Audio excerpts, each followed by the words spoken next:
Hey everybody, it is in fact Friday before the Canadian long weekend and Thanksgiving and whatnot. All the turkeys in Canada have gotten a bit nervous. What? They've stopped showing up for... It's like, that's not yeah. Just call me Turkey Neck. Turkey. You need one of these. Anyway, so okay. Vegans are the friends of turkeys on Thanksgiving weekend. And are you a vegan, Ed? A bit. Yeah. I guess I'm not a vegan. A bit. I don't think it can be a bit of a vegan. A bit of a bacon. A bit of a bacon. I think that's the opposite. Bacon. I love bacon. Oh, well, then you're not a vegan. You know what's better than bacon? More bacon. Yes. So what was this other thing that you were saying to me? You were mumbling right before the show. So there's a friend of mine who's a kind of an erudite, scholarly gentleman. Yes. And we were talking about... Speaks Latin by the sounds of things. He knows a few choice sayings that have stood the test of time, and he came out with this gem one night. Higamus, hogamus, woman is monogamous. Hogamus, higamus, man is polygamous. Boy. And I don't mean to, that's the saying. I'm not saying I believe that. I'm just saying it has a ring to it. Yes, it does. Something you might have after having a couple bottles of wine, which you would never have anymore. I wouldn't say never. Okay. But I wouldn't say any. You like that saying? I liked it the first time. Like the second time it was, I don't know. Something was lost in the delivery. It's just something to laugh at. Oh, looks like we're having some news now. Cut. What's going on in there? You want to give me the hook? Wow. There. In case you wanted to see what our news looked like, that's what it looks like. In six trading days. Yes. 7 trading days, the market, the S&P, has gone from 28.56 or something like that, and it's currently at 29. I can't read. Well, that's 89. Supposedly because they're going into trade talks this weekend. 120. Well, sure, but it just goes to show you, if you think the market was breaking down 6 days ago and you thought you'd put on a big put position, I'll just say one thing. Didn't make any money there. This candle here, whenever you see these candles outside the bands, don't go that way. What candle, Ed? We can't see anything. Oh, there we go. The ones I've circled. Get out your magnifying glass. No, they didn't have it up. Okay. So those 2 days, extremely oversold short term, and look, bounce up, a little test, and here we are, and we're getting ready here back to the all-time highs, which failed here. But if this thing if we get through here, I think we're going to be surprised at the run we're going to have. Katie bar the door? Very bullish. Very bullish. Why though would it go up that high? It's been moving up a bit here in the last few days. Last couple of weeks is interest rates again. And I think that the world's starting to think that lower rates are anathema to the financial world. So we got to do everything we can to make the rates look like they're edging up, because that means that theoretically, or at least all is well in the world. Because these negative rates are fucking with people's heads. Yeah, well, it's messing with my mind for sure. It doesn't make sense to me. Anyways, but I was just thinking the other day about, Donald Trump as being a bit of a trickster, to say the least. Oh. Do you wonder if all this... Carney Barker. All of this contrived trade war stuff that he's brought on has brought markets down because he's thinking, I know, I'll put markets in a state of uncertainty until the election, and then I'll make friends with all the people who I've kicked sand in their face. Could have done that. And next thing you know, the market will go like this, and on election day, everybody will look at the market and look at me and blame me for the market going higher and forget about the fact that it was me that drove it down there in the first place. Listen, anything is possible. That sounds like a very plausible It's not beyond the and strategic a lot of toolbox of say Donald J. Trump. The sort of the elite of the party might all get together and say, hey, we know some billionaire Republicans. Yeah. We know what we need to do to stay in power. We like your thinking. So, what do you make of... and by the way, sorry to interrupt, but to that small move up in rates, gold plummeted today. Really? Well, it plummeted $10, $15, but now about $80 off its high. Really? You know, maybe $70 off its high. So everything's sort of moving around, and poor Hexo backing up. Yeah. Okay. Well, so today we're going to talk to Paul King from Cannafornia. Cannafornia is going public here. Paul King is the founder and CEO. Bruce Campbell is going to be here from StoneCastle Investment Management for the StoneCastle Investment Management. He'll have a lot to say. Friday Cannabis Update. That's a weekly event. And Laura McCallum is here right now with the news. Here's what's making cannabis headlines this Friday, October 11th, 2019. FSD Pharma announced the appointment of former U.S. Congressman Stephen Buyer to the company's board of directors.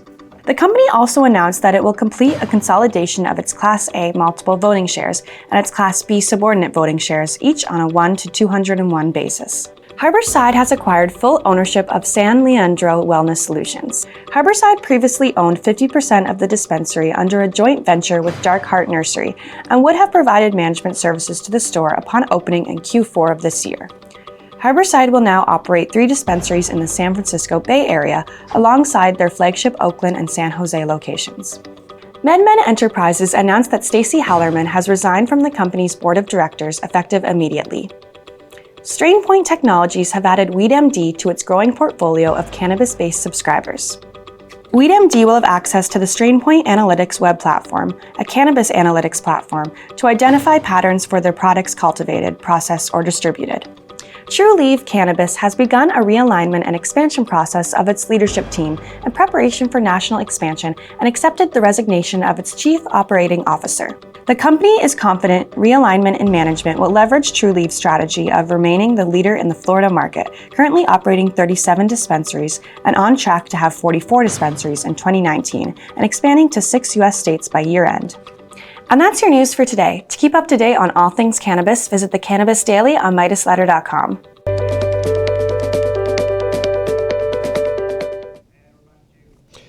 You know, they were talking about some of the IPOs that came out this year that didn't perform well, and Uber is probably one of the biggest names, and Uber's not done very well. But yesterday we were looking at the chart and said that maybe starting to look a bit interesting. So have you got the chart up?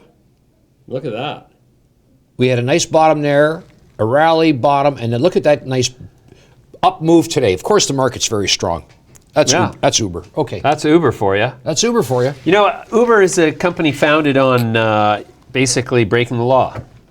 And much in the spirit of what is happening in the United States, you know, it's becoming quite the lawless country. Have you noticed that? What about the adage, laws are meant to be broken? Well, you know, that was one I subscribed to rather heartily as a youngster. Yeah, and apparently you were quite the... rebel. Yeah. Rebel without a cause. Rebel without a cause was exactly me. I threw myself out of school at grade 10. I was so bad. You threw yourself out? I threw myself out. You asked yourself to get out of school? Sorry, son, if you're going to carry on like this, you best go drinking. And which I did. Instead of an education. Well, actually, did you ever make any big mistakes? Anymore? Do you still make big? Well, that's a loaded question, but yeah, couple. I think everybody does. Just a couple. I think everybody does. No, let's see. What's your biggest mistake? Oh gosh. Actually, is that something we want to talk about on the air? You know what? I can smile. I feel I've been fairly kind to my fellow human species. Really? Yeah. I'm not trouble. I don't want to cause anybody any grief. So you sleep well at night? Pretty well. Yeah. As a matter of fact, I like going to sleep at night. Do you? Yeah. Oh, you're not one of those guys who fears the nightmares of sleep. No. In fact, I enjoy nightmares. Really? Well, they're just nightmares. Really? You've been smoking a lot of marijuana lately, though. Well. And that would make your nightmares more like dreams. More entertaining? Poltergeist-like. More poltergeist. Oh, so you've been doing chemicals too. I don't know. It's funny. Who knows? Our friend and friend of show, Todd Shapiro, who has the Todd Shapiro Show on Sirius XM 167. He's got a psilocybin mushroom company that he's starting. Magic mushrooms. Really? Yeah. Is he getting out of the show business? No. Okay. Quite the opposite. I think he's about to take it up another notch with the augmentation. You think we're gonna go in that direction with the legalization of, what is it, psilocybin? Well, much like the people who consume alcohol, consume alcohol are much bigger. The people who consume cannabis are a much smaller set of recreational substance users than is the set that enjoys alcohol. No, there's a lot more people drinking than there is smoking. Right. And just like that, there's a much lesser subset of people who enjoy hallucinogenics. Smaller group again. So back to the boutique industry. Right. Yeah. Right. So I don't see a globalized magic mushroom. Do you think company these mushroom farms are really a sort of like a cover-up for magic mushroom farms? I think they're just trying to bury the manure. How do you know what's the difference? Well, you eat one, and in an hour, you know the difference. There's not a lot of calories in mushrooms. Did you know that? Really? Yeah, there's not. Have you eaten magic mushrooms lately? I did recently, but it didn't have an effect. Didn't have an effect? No. Oh, except you got a bum shroom. Except I've been twitching a lot lately. I got some for you. Okay. Yeah, I've got some Good of the ones? chocolates. Well, the thing about shrooms is they're generally uniform in potency. Psilocybin cyanosins or psilocybin cubensis generally is 10% dry weight psilocybin. So you do 1 gram of shrooms, you're doing 1/10 of a gram of psilocybin. Or 10 centigrams or and there's milligrams. Not really a qualitative difference among psilocybin. It's either there or it isn't. It's either working or it's not. You can eat a decent amount of psilocybin that would be an active ingredient amount, but because your biochemical makeup is not predisposed to letting it absorb properly, and science still hasn't identified what that looks like, but you can eat shrooms sometimes and have no trip, and other times you eat a little bit and you have like a big trip. You tend to sort of get involved in your own little world and laugh a lot by yourself. Is that the... Well, I think that anybody who you're with who's also on shrooms, you tend to morph into your own little universe collectively. I've not enjoyed shrooms so much by myself. I like to be. Shrooms for me is a very social substance. So not something to lock yourself in the closet at night. No, definitely not. Do some shrooms. Definitely not. And throw away the key. Some people maybe, but not me. Or how about being locked in a bank safe? I was locked up in prison one night while on shrooms. In fact, the first time I did magic mushrooms, I was at this party, and it was a mad case big outdoor party. You went to jail? And the cops came and threw everybody in jail. At the time, I was like 18 years old. Like, I was just old enough to be tossed in the pokey at all.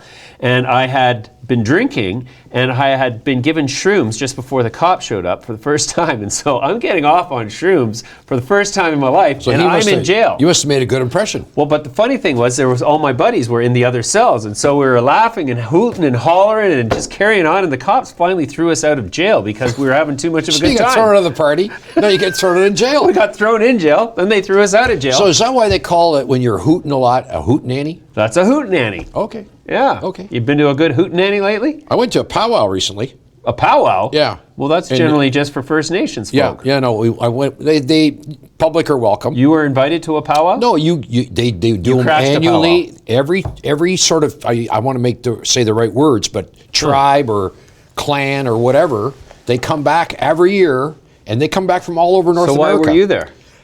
Because I'm a curious guy, and I wanted to say I've been to a powwow.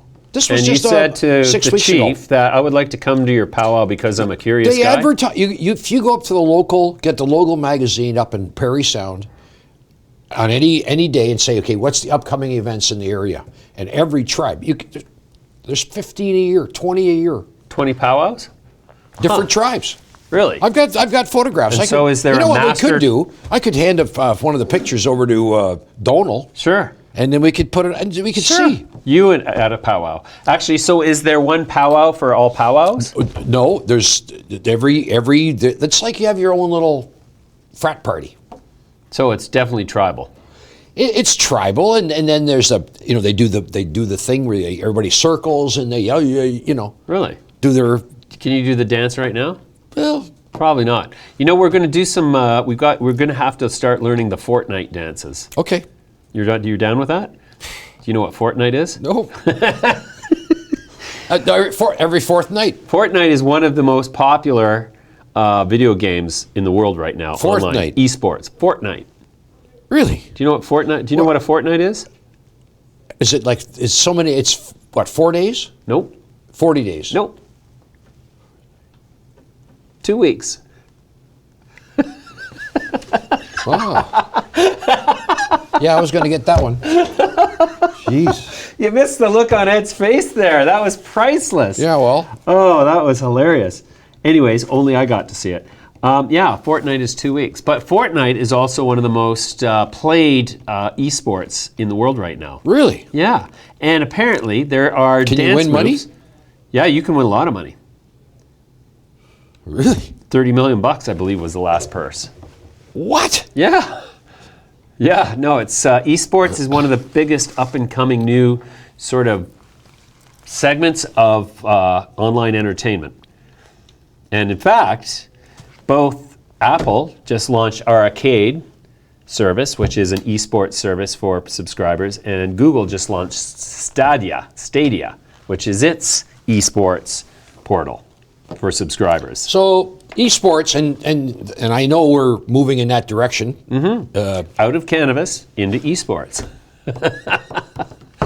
No, we're not going to move out of No, cannabis. we're not moving out of cannabis. We're on. Here's the Fortnite dances that we're going to have to. Oh, so you try to mimic somebody? Oh, that's what they're. No, you have to master. We have to master these dances. Which one? See? Wow. Yeah. Yeah, I'm looking forward to. 9.2 out of 10 she got. So I'm going to have to beat that one. Oh, Here's the robot. okay. Yeah. Boy, these are not simple dances.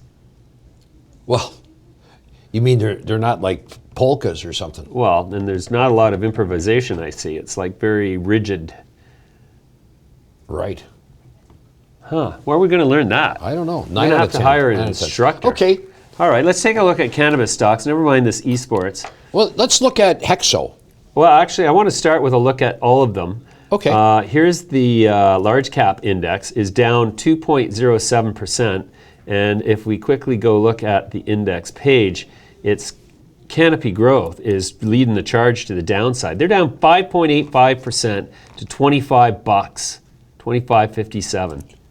Meanwhile, Harvest Health and Recreation is up 13.9%, up 44 cents to 3.59. Organigram added 8.3%. See, this is what's happened. Everything was sold, and now people are coming back and saying, well, which of these is been oversold? Right. And the winners are, in order of recovery, Harvest Health and Recreation, Organigram Holdings, The Green Organic Dutchman, Cresco Labs, MetaPharms, Afria, and TrueLeave. Now, these are all, to me, like T-God is a dead cat bounce, I can guarantee it. Organigram, people are looking at it and saying, oh, that's oversold because they got revenue, but they're not looking at the massive debt that they've got in that company. And, well, not massive. Harvest Health and Recreation, that stock's just been acting really strangely all over the place. You know, they've got 3 takeovers, 3 mergers that are being held up by the Department of Justice on anti-competitive grounds. Right. And so that's where all the uncertainty comes from with Harvest Health and Rec, as well as they're getting tarred and feathered with the vape crisis brush because they sell vapes. But yeah, that's the large cap index. Now, is there a couple of companies right now complaining to each other about the quality of the harvest? Like well, Canopy Growth is in a lawsuit with a company because of a lost hemp crop. I haven't been. I think I might have saw that, and I don't know what that really means. So it's a hemp crop. Yeah, I didn't. Let's see if we can quickly pull that up. Yeah, so that's causing. I didn't really look at that. I mean, I saw it and I thought, nah, big deal. Canopy suit, lost crop. let's see what comes up on the news machine. Yeah, so there's a difference of opinion is being had, to say the least. So Canopy, oh, geez, that's not going to tell me what it is. Where is it here? Okay, yeah, here it is. Canopy Growth and their hemp partner, Go Farm Hemp, are headed to court. They're suing each other because of a dismal 2019 crop that spanned several states and multiple contracts. Boy, I'll tell you, it was all green 2 years ago, and up until legalization. Like I hate to say it, but if you'd have sold everything on legalization a year ago, you would have missed out on the April highs. Well, you could have smoked some and then got your own high. There you go. The CSE index is looking pretty green here. Cureleaf is up 0.87%. Green Thumb Industries down 1.86%. Harvest Health and Rec up 8.25%, as we said. Cresco we already talked about. Trulieve we talked about. Origin House is up 5.69% to 557. Green Growth Brands. So,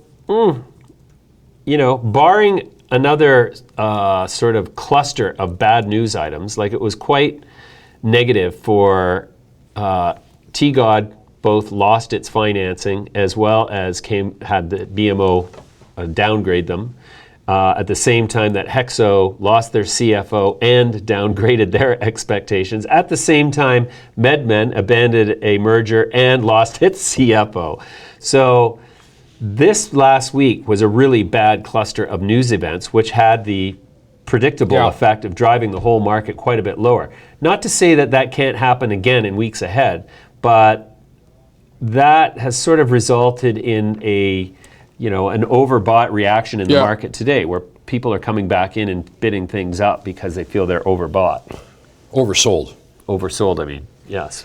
Well, it's interesting. I just saw a news item. Congressman Stephen Buyer is going to join one of the the companies we follow, board of directors. He's a congressman. Yeah. That's FSD Pharma. Yeah. Yeah. How's that stock doing today? 5.5. What? Why are you laughing?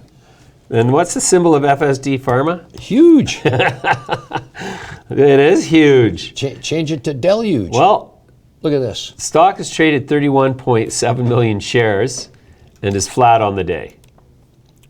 Well, isn't that interesting? Yeah. Yeah, you know what I got to tell you? The bubbles burst. But here's the interesting thing about FSD Pharma. It's having a rollback. 200 shares to 1. No. Yes. Say it ain't so. It's true. So I guess there's going to be a funding coming, and we might as well get in at a pretty good price. The outstanding shares of the company will be reduced to approximately 7.8 million shares. What? I'm not shitting you.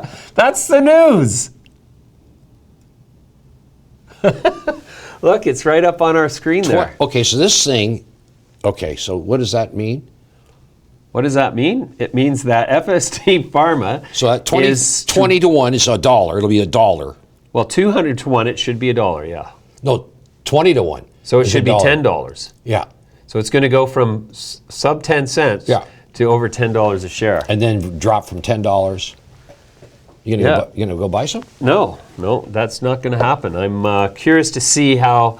I don't think I've seen a 200 to 1 rollback in an actively trading company ever before. I think we know some guys who would like to do it.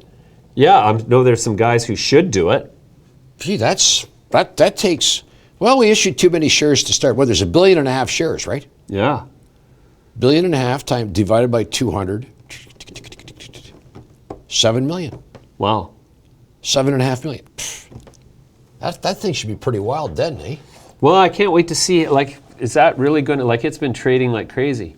Anyways, let's talk about the week in cannabis from the standpoint of a fund manager. Mr. Bruce Campbell is here with the StoneCastle Asset Management Friday cannabis market look back. We're back now with Bruce Campbell for the StoneCastle Investment Management Cannabis Weekly Wrap-Up. Bruce, how are you doing today? Doing well in this challenging market. Yeah, it has been quite the brutal week here in the cannabis space. What is driving this brutality? I mean, I think there's a couple of things, above and beyond kind of what we've talked about in the fact that, the vapes issue and then some of the other macro issues. But I think that, some of the headwinds this week have been, when you saw the Green Organic Dutchman come out and talk about needing more money and not being able to raise it. I think that was a concern with the markets. And then the Hexo news from yesterday where they came out and basically removed their guidance for next year and lowered what it was for this year. I think that certainly spooks the market a little bit as far as how to put those numbers into perspective for 2020. Yeah, it's like the 1-2 punch.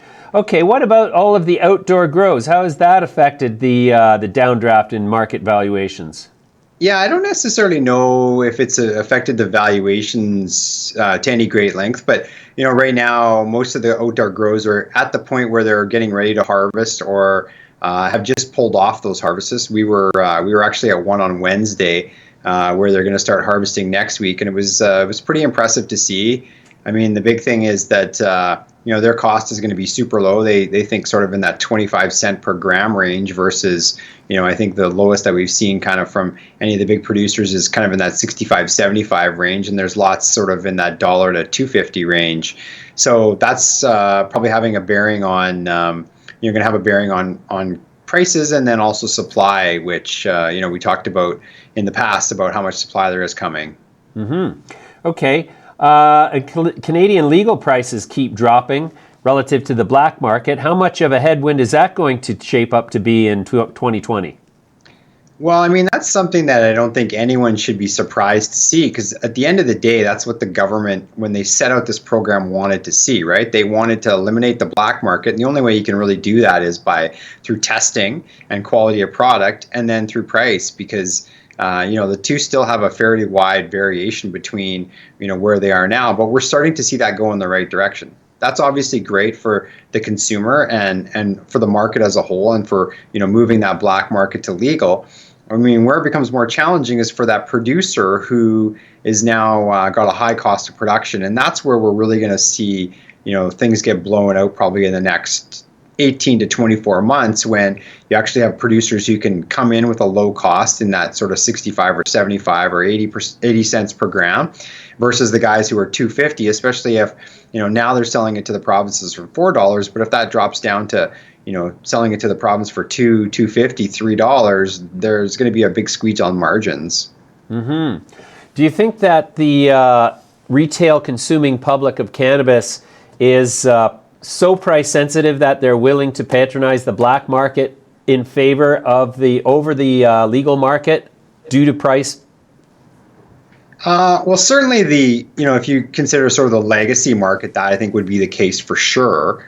The new market, I don't necessarily know if that's going to be the case because, people aren't used to trying to figure out their own supply. They know to go to, a cannabis store that's been set up by, someone who's regulated with the government. So they're not going to be as price sensitive, I wouldn't imagine. And then the other thing is that, once you get sort of down the road with this vape issue and testing and quality, that's also going to probably dictate that, people probably aren't as price conscious if, they're going to potentially have something that's going to harm their health versus something that is, sort of not guaranteed, but been regulated to be safer. Sure. Okay, let's talk a bit more about Hexo's guidance revision. They're suggesting that revenue for the fourth quarter is going to be less than they had projected, and also they've reduced their expectations for next year. To what extent would you say that was to be expected, and to what extent would you call that a big surprise? Well, I think the magnitude of the number was probably the big surprise. You top that with the fact that their CFO left on Friday, and that obviously doesn't help or really is a twofold contributing factor to this. I don't think anyone should be surprised that the numbers are a little bit slower than what we had expected, given the fact that you look at the two biggest probably consuming provinces are Ontario and BC, and they're the two that have the worst rollout as far as having the number of stores available. I think there's still only 12 in BC here, and the number is I think around 24 in Ontario. So they really need to ramp those stores up to give access to people to be able to buy.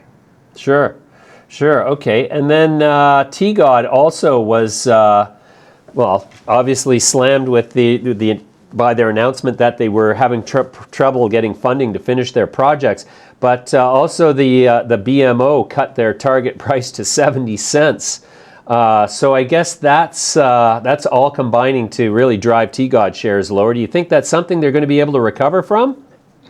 Well, I mean, I guess if they can figure out a way to do a financing here, then or get financing, that can certainly help them. But yeah, it certainly puts them behind the eight ball, especially when they came out to the market and basically at least insinuated that they had funding for the whole Quebec project, and then now they've come out and said, wait, actually we don't, and we're not sure if we're going to be able to secure it. So it certainly puts things up in the air, and I wouldn't be surprised if we see more of this. And I think that's why the market sold off the way it has, is because now when you start to have some of these issues happen, people start to wonder, like, well, is it my company that I hold that's separate from these companies that could have the same issue?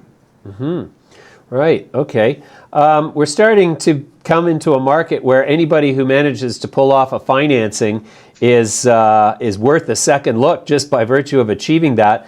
And VFF pulled off a $25 million bought deal financing. How remarkable is that in this market? Yeah, I mean, they had to obviously do it at a pretty big discount, but the fact that the stock was higher than, closed higher than where the bought deal was done the day it was done is pretty impressive in this market. You didn't see that necessarily, any time in the last 6 months. So the fact that they did it, the 2-day drop was still fairly significant, but you have to, sort of take your hat off to what they've done and been able to raise that money. Mm-hmm. Wow. And what do you make of the new chairman of the board for Canopy Growth Corp? Well, it's one of those things that, if you go back sort of 6 to 12 months ago now, a lot of the participants in the industry said, we really need the industry to kind of button itself up from where it was. A lot of the companies were still being managed by the entrepreneur who had the vision and started this. And so now you're actually seeing, what we would sort of refer to as professional managers. This is somebody that's coming in from Constellation that's, going to take control now, and they're going to be guiding the ship. So, that it's going to take probably a couple of quarters, but, cost control is going to be an issue and going to be a concern and going to be something that they work on. And then, obviously building out those products and building out the market the way that we expected they would is, going to be the second thing. And then the third is, they probably start to try to monetize what they've been doing from an international perspective as well. So it'll be really interesting to see what they can do and where things go. But, I think this is probably the sign of the times going forward, is that you'll see more of these type of managers step into these cannabis companies. Mm-hmm. Okay. To what extent do you think that the vapes situation is going to continue to constitute negativity for the cannabis sector? Well, until we see some type of actual finalized ruling from Health Canada, it's going to be an overhang. There's still lots of speculation. I've talked to a number of people this week who, some people think, oh yeah, they're going to delay it. Other people think, no, with sort of where it's at now, they won't. But as long as it's an overhang, that's going to spook people. And then in the U.S., obviously, with the fact that you've seen some bans, that's that's going to hold some people back as well. So we need, we probably need something, sort of more clarified, and that probably comes with data and some sort of testing. Right. And do you concur with the idea that the legal market is the best place to advance the understanding of what is driving the health issues in vapes?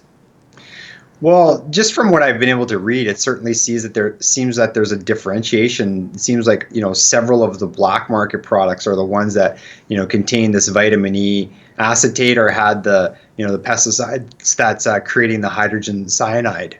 Right.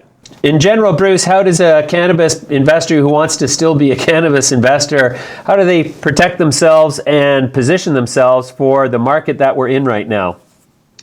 Yeah, I mean, obviously the big thing is, high grading your portfolio and always knowing exactly what you own. I think that's important, especially nowadays. Taking a look at who's got cash in their balance sheet is probably a big thing, because anyone who needs to raise money here, it's going to be more difficult going forward. Okay. And so, I mean, I've had people asking me, should I be selling out all of my cannabis stocks now?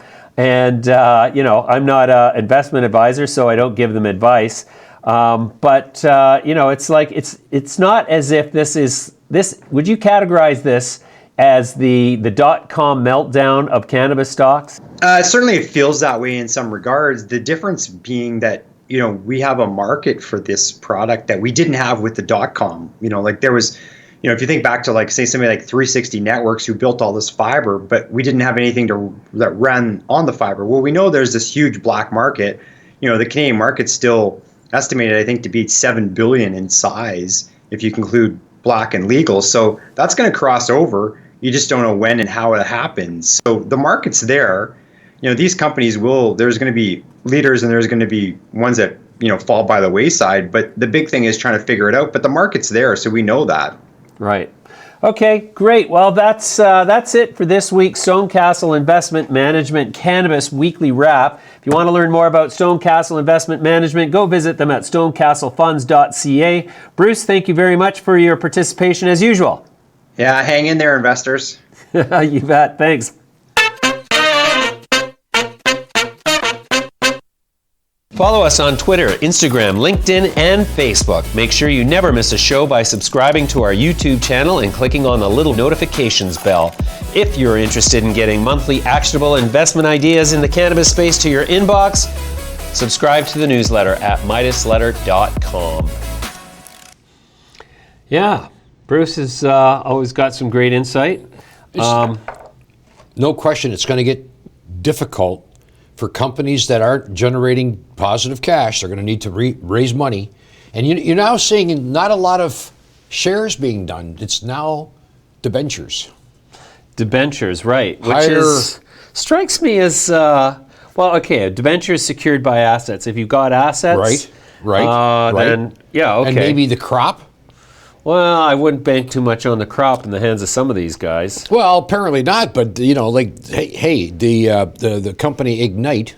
Yeah, well, they just did $50 million at 8% for 3 years. That's a lot of cash. That's money that's got to go out. Of course, $4 million a year. Yeah, so well, they got 50, but 16. But there's fees. Well, so call it. They got 32, maybe 33. The rest is cost. I know. I bet you the fees too. So debt too. in that circumstance has a higher cost of capital than equity. Of course.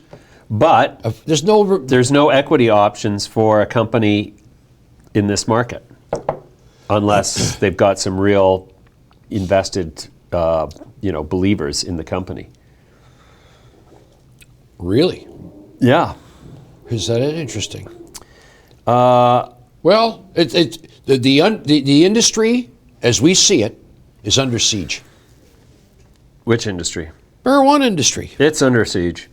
The Fed has confirmed that it's going to be buying treasuries. Wow.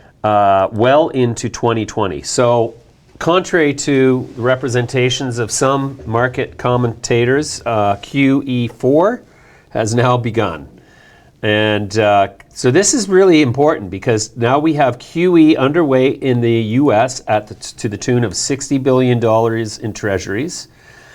Now that's for treasuries with no time views. Never mind the QE, what are you going to call it? QE, sub-QE that's going on in the repo market to the tune of $100 billion a night in some cases. And then you've got the EU has just resumed quantitative easing at the rate of 2.3 trillion euros per year. You got to wonder how it's going to end. And again, if you're older like I am, it's going to probably end for me faster. So I don't know. What in theory is the relationship between the quantity of liquidity in circulation relative to the interest rates on government debt? Are you serious? Yeah. You expect an answer? What? Oh, sorry. Was that one need a little preparation for that? I said I graduated from public school, not from Princeton. Gee, what kind of? Sorry, I was having a Bloomberg moment there. You know what? I'm going to consult my Oracle. peers on this matter. Maybe we should write a new thesis for this. I thought you'd have a quick comeback and a snappy you know remark. What? I'm going to do my doctorate on this. Yeah, very do matter. Another doctorate, will you? Another doctoral thesis. Ed's working on his third PhD here. Doctorate of feces, how many not theses. A fecal doctor. Holy smokes! I said, holy shit. Really? Now that would be Okay. that would be a papal PhD. Yeah. If it was holy shit. Got it? No. Okay. Yeah. Anyways, but no, seriously, is it any wonder that interest rates are negative with so much capital being generated through this artificial currency fabrication program that is not being reined in by any mechanism that makes any sense to the laws of mathematics, physics, or elementary spelling bee, never mind. And so think for a second. This, I think, is government making itself obsolete, because when they pull such stupid shit that even a 5-year-old child can poke holes in the logic of it. 5-year-old child can poke holes in it. Yeah, then, I mean, it's all over for government. And is that what we're getting to, where we no longer need government? All we need is Google and Facebook. Shall we vote for Google for president? No, Google should be busted up because it's got a monopoly on search. When you have a monopoly on search, Google decides what you think. Search. Did they print up all the search? Search. Read my lips. Search. Search. Search. Search. Not certs. Boy, have you ever seen certs lately in the store? Certs kind of fell out of favor, didn't it? Yeah, well, it's all sugar. Is it all sugar? No breath freshener? So it was a scam. Yeah, sure. Anyways, let's talk to a guy who knows a thing or two about growing cannabis. Paul King is here from Cannafornia. I'm here now with Paul King, CEO of Cannafornia Holdings, Inc. Paul, welcome. Thanks, James. Thanks for having me. Paul, I've heard about your company. You guys have been sort of making headway through the huge morass of new public companies coming to market. But Cannafornia stands out for a number of reasons. Foremost amongst them is because you're in Salinas County, where there's no limit on the footprint of growing you can do. Tell me about Cannafornia. What's your competitive differentiator? How are you going to become the biggest thing? So when California started making their greenhouse laws a couple years ago, back in 2017, we were watching all the movement happening. We actually started in Sonoma County because we thought that Sonoma they have all these grapes growing, they have thousands of acres of properties, so that would be the place where you could grow the most greenhouse. But Sonoma, like every other county in California, besides Salinas and Santa Barbara, said that you can only have 10,000 square feet of greenhouse, even if your parcel is 1,000 acres. So you're really limited and you can't really expand that way. So we decided on Salinas, where they grow most of the country's lettuce and broccoli already. Right. And it was a perfect place to call our home. Yeah, fantastic. And the climate there is like second to none for growing cannabis. 255 days of sun a year, all the labor in place that knows how to run big farms. Right. Because it's not easy to set up a big farm. Sure. And that's the other thing about that is Salinas County is sort of like California is the breadbasket of America. Salinas is the breadbasket of California in terms of produce. So it's like all of that is there, and it's already as cheap as it can get in the industry in North America, I know. So that's great. So now, where are you selling your product, and what kind of products are you focusing on? So right now we're mostly flower. We have 200,000 square feet. We have our own nursery, so we make our own clones in-house. We breed everything in-house.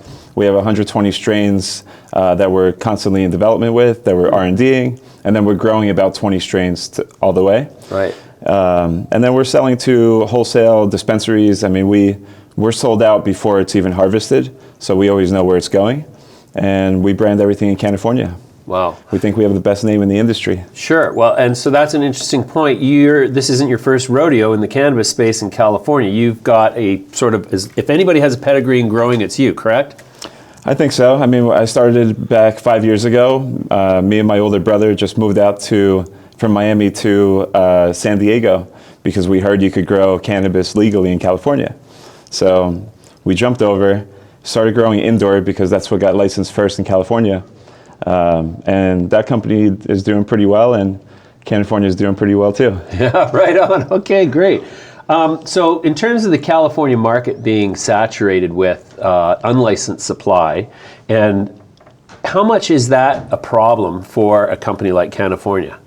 With the supply? Yeah, with black market supply competing for, retail dollars. I mean, for smaller growers, it's definitely a problem because they have to make sure that they sell everything fast. They have to pay for all things on the farm. So it's really hard to be a small grower now. But I think that, if you have a good product, good quality, there's a huge market for it. And now that track and trace is almost there. We have 50,000 plants now tagged on the farm. So as soon as California says track and trace has to happen, the black market is out for the most part, because dispensaries can't buy from unlicensed cultivators. Cultivators have to prove where every plant goes, and it'll all be more locked in. Sure. So with track and trace, that's something that nobody's told me about yet. So that's that's the government of California finally stepping up to the enforcement plate.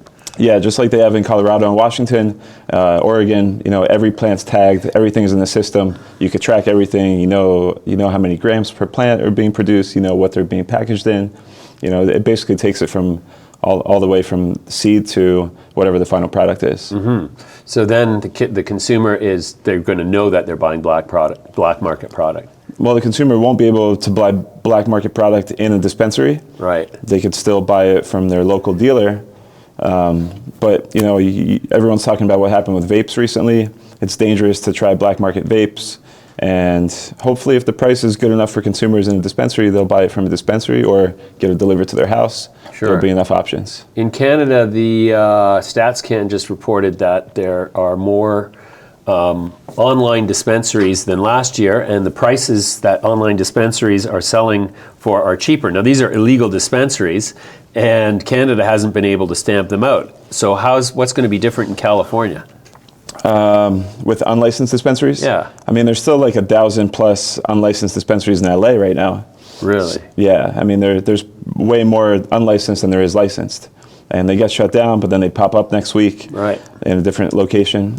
So, I mean, there's a lot of tax dollars now that are being paid by cannabis companies like ours that are legitimate.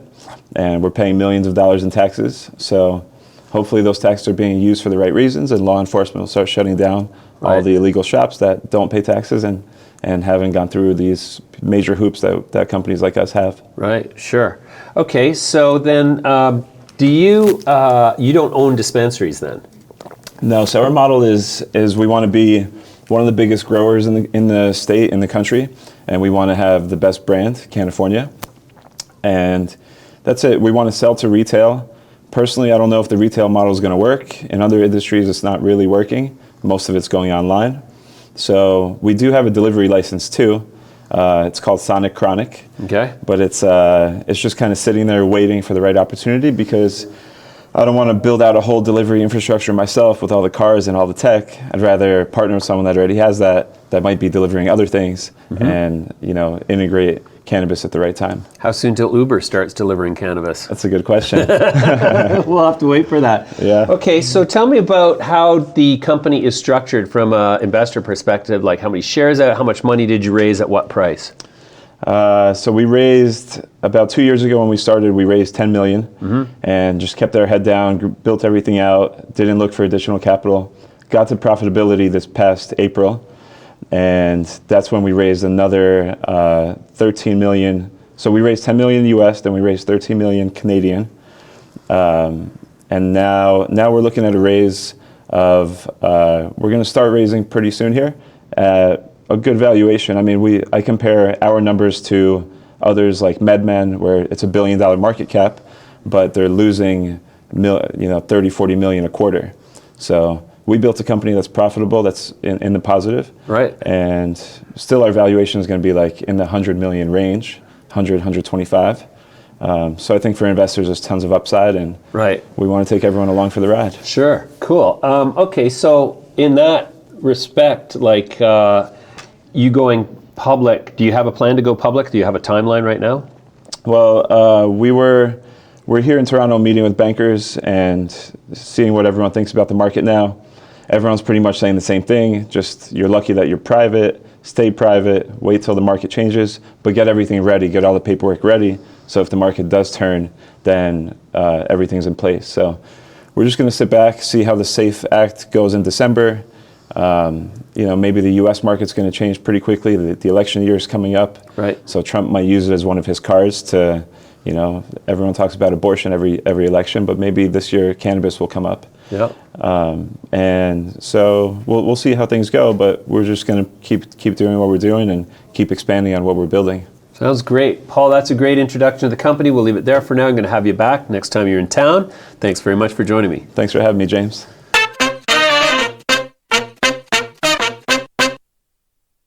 If you like the show, you'll love our website. Visit us at www.midasletter.com for interviews with key CEOs, cannabis news, and to subscribe to our newsletter.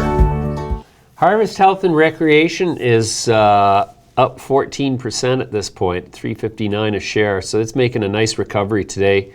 And a bunch of the CSE listed or the small cap companies, these are the large cap companies. What an idiot I am. Well, they used to be large, now they're small. Well, some of them are smaller than they used to be, like Hexo. Hexo actually... under a bill. Under $1 billion. Market cap, 821 million. So still in the large cap realm. But boy, that could change quickly. Lots changed quickly. Yeah. A lot. Green Growth Brands, $1.52, down another 7.8%. Planet 13 Holdings, down another 1.36% to 218. Ianthus has clawed back 3.27% today to $1.58. And MedMen, MedMen took a hit the last few days. What's it at? $1.55. I think it got down to $1.18 yesterday. Is that possible? Or maybe I got the wrong first digit. Let's see here. We zoom in on that. Why is my... I'm gonna get the chart up on MedMen. Yeah, I'm looking at it right now. Yeah? Yeah. Well, I got $1.56. Yeah, I think it... No, I stand corrected. Yeah. Look at this. This is telling, to say the least. All right, you pull it up on yours, Ed. All right, let's do a little... We're on Ed's screen now. That was around $7-8. That's 6 months ago, yeah. And you know what? What? I need better glasses. Do you? I think we all do. Your numbers are so tiny. I got tiny numbers. You got tiny numbers. Bad in a sales organization. Tiny numbers. Tiny numbers. This is around $3.50. 6 months ago, $3.80, whatever. Here it is, $1.50. And I don't know what. I mean, when these things came out, there's a number of them, and we talked about the structures. It was convoluted. Yeah. It seemed like there was a different. Well, MedMen has a super voting structure, whereby if you're a shareholder of a subordinate voting share, you don't really have a vote. I mean, you can vote. You go to the meeting, you throw your vote, but it doesn't matter what you vote because the super voting structure controls the whole thing. That's two guys, Adam Bierman and his buddy, who started the thing. So yeah, those companies, when things go bad, those are the first ones that everybody wants to get rid of and never go back to, because now the egregious slap in the face of taking voting ability away from your average investor becomes amplified, becomes a real insult. Because it's like, well, obviously you're not to be trusted with sole control of the company because look what the stock is doing. Even though it's arguable as to what extent management is responsible for this whole sector. But that's one of the egregious behaviors, if you ask me, in the marketplace that investors are not really too pleased about. I mean, I know I'm not. I don't vote. I don't buy anything with a super voting structure if I can help it. Which is a funny way to say that. Yeah, sometimes I do get talked into it if I have a strong sense that the stock is about to make a move to the upside. And then I don't really care about the super voting structure because I'm going to be in and out before any vote that's going to affect my future. Theoretically. I say that theoretically. So, yeah. You know, I had T-God mixed up with MedMen yesterday because T-God did get down to about $1.12. I think it touched $1.10. Yeah, and it did. Wasn't that thing $9 like a year and a half ago or a year ago? Yeah, well, there's There are no stocks that have climbed in value in the last 6 months. There are none in the cannabis space with a real share so structure. we were $5-6 on a couple of occasions throughout the year for the green organic Dutchman. Now we're at $1.10. Yeah, wow. What do you say? I guess it's hard to quantify the implications or the repercussions from this kind of a, like there's some people that made a lot of money, but then there's a lot of people that lost a lot of money. I mean, what did Tilray go public at? 16, 17 bucks? Tilray went public at 14, I thought. That sounds right. Somewhere in there. It was in the teens, wasn't it? Yeah. And then it gapped up. Yeah, it gapped up huge. And here it is back to 20 and change. Yeah. In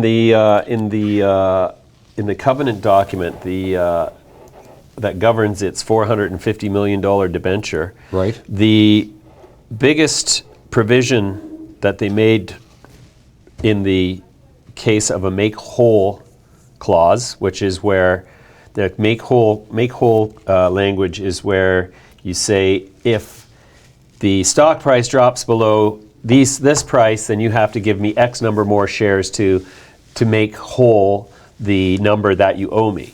And so in the computation, in their worst case scenario, they got down to $130 per share was the lowest they thought the stock was going to go in their scenarios for the make whole provisions in that document. So how'd you like to be that guy? Now, isn't that a $450 million debenture, which was done at, I can't remember what the valuation was. I think it was $250 a share. But I mean, arguably, they're gonna own the company if the stock goes much lower. Well, you could probably argue now. I mean, they're going to have to. This thing's going to get seriously diluted, right? Well, this is the question. Like, what is this? Is an overhang in the stock? Or do they have to pay the debenture back because they're not going to convert? Well, unless they have no choice. If their only option is to convert into then you've got a bank that owns a cannabis company, and how happy do you think they are about that? Not very. Not very happy. Not very happy. It's no surprise that we're not getting any response out of Tilray when we invite them to the show anymore. Yeah. Mind you, there's a lot of companies that are declining the opportunity to join us on the set. Hey, some director got off a board today that was announced. I saw that go by. I can't remember the name, but I guess there's probably some executives now that maybe they're rethinking their career strategy of being. Oh yeah, well let's see. Who was it that TrueLeave actually their chief operating officer resigned? Really? Mm-hmm. Yes, indeed. Now, do you think that's because they need to do that in order to sell their paper? I'm not suggesting anything. Well, I honestly know so little about TrueLeave as a company internally that I couldn't dream of speculating or coming up with a comment about that. The press release says that TrueLeave has begun a realignment and expansion process of its leadership team in preparation for national expansion and accepted the resignation of its chief operating officer, Kevin Darmody. So it doesn't sound like, it sounds like they're trying to make it seem like the resignation was part of the realignment, though the language read closely would refute that, because in addition to realigning its expansion process, it has accepted the resignation of the chief operating officer, and the former director of investor relations has become the chief operating officer. You wouldn't think those were two compatible skill sets, would you? Off the top of your head? Growing cannabis and financial communications. Or maybe this guy was a pothead. Well, or maybe the investors want to talk to the guy growing the weed. Hey, I'm getting all the calls. Well, exactly. I may as well tell. Yeah, that's. He probably went into the CEO and said, "Listen, if you don't make me the COO right today, there's going to be serious trouble." Next week we've got a whole bunch of great guests coming. We've got Bob Brillon here from Vapen. We've got Irwin Simon, I believe, is coming from Afria, and we have who else do we have? Why don't I have that sheet in front of me? That's a good question. There's a new item to add to the list of things to do. Ricky Lee Jones is going to be here, the famous singer. Oh, WikiLeaf. Oh, Wiki. WikiLeaf Jones? Somebody from... She changed her name? Maybe she had an accent or something. Maybe she's got an accent. Oh, yeah, Steve White's going to be here from Harvest Health and Recreation as well. So, yeah, big show, big lineup next week. If you're in Canada, have a wonderful Thanksgiving and a nice long weekend. If you're in America, take cover. Don't let Trump give it to you up there. I'd like to end this session the way I started it.